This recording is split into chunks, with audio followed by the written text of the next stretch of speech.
Ukraine में तो भी वॉर रुकवा दी पापा ने, पर मणिपुर में तो कुछ नहीं कर पाए। 15 महीने के अंदर मणिपुर जलने लगा। भय और शक का वातावरण पैदा किया गया। 21 महीने हो गए हैं, प्रधानमंत्री वहां गए नहीं हैं, गृह मंत्री बिल्कुल विफल हुए हैं। मणिपुर में संवैधानिक प्रणाली पूरी तरह से ध्वस्त हो चुकी है। मणिपुर के मुख्यमंत्री वीरेंद्र सिंह के इस्तीफे के बाद राज्य में राष्ट्रपति शासन लागू कर दिया गया है। राज्य के सीएम एन बीरेन सिंह ने 9 फरवरी 2025 को इस्तीफा दिया, जिसके बाद राज्यपाल अजय भल्ला ने राज्य में राष्ट्रपति शासन लागू करने की सिफारिश की।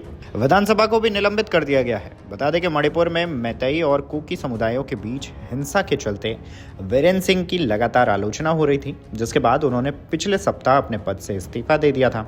अब इसको लेकर कांग्रेस समेत तमाम राजनीतिक पार्टियां बयान दे रही हैं, सवाल पूछ रही हैं, निशाना साध रही हैं। कांग्रेस नेता जयराम रमेश ने भी बयान दिया है और यूक्रेन वॉर के एक मीम का जिक्र किया है जो काफी वायरल हुआ था। क्या कुछ बोला है, चलिए सुनवाते हैं। ये पूरी तरीके से अप्रत्याशित नहीं है।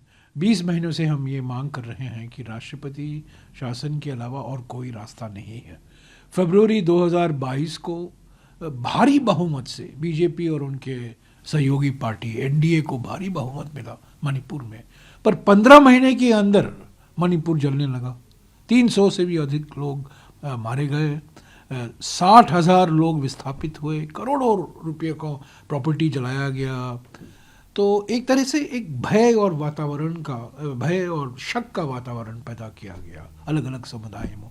तो सामाजिक सद्भावना हुआ करती थी, वो बिल्कुल बिगड़ गया।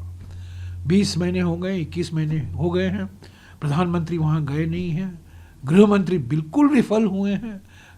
हमने अविश्वास प्रस्ताव लाया और एक दिन पहले, कुछ घंटे पहले ही मुख्यमंत्री ने अपना इस्तीफा दे दिया। मैं समझता हूँ सुप्रीम कोर्ट ने जो कहा था अगस्त 2023 को कि मणिपुर में संवैधानिक प्रणाली पूरी तरह से ध्वस्त हो चुकी है, ये सुप्रीम कोर्ट का शब्द है। सुप्रीम कोर्ट ने यह कहा था अगस्त 2023 को। तो मैं समझता हूँ कि राष्ट्रपति शासन लागू करना एक और कदम है, अच्छा कदम है, पर वास्तविक था, इसके अलावा और कोई विकल्प नहीं था।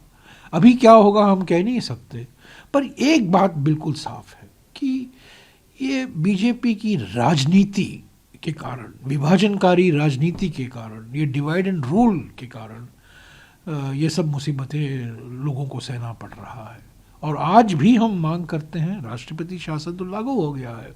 अभी मुझे जानकारी मिली है आज पार्लियामेंट में कि प्रधानमंत्री 23 या 24 को गुवाहाटी पहुंचने वाले हैं। वहाँ कष्ट करें वो प्रधानमंत्री, थोड़ा आधे घंटे का एयरक्राफ्ट लेकर इम्फाल जा सकते हैं, 1-2 दिन वहाँ रुकें, हीलिंग टच वहाँ की शुरुआत होनी चाहिए, सामाजिक सद्भावना लौटानी चाहिए मणिपुर में।